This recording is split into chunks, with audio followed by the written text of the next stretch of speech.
దేశం అంటే మట్టి కాదోయ్, దేశం అంటే మనసులోయ్.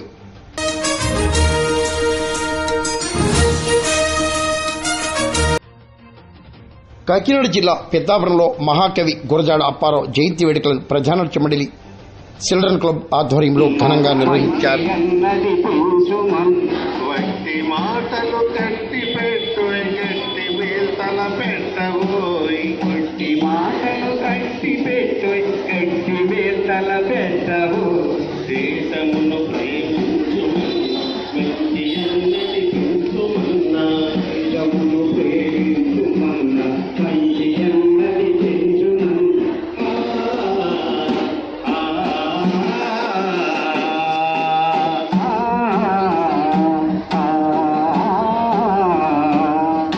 దేశాభిమానం నాకు కద్దని నొట్టి గొప్పలు చెప్పు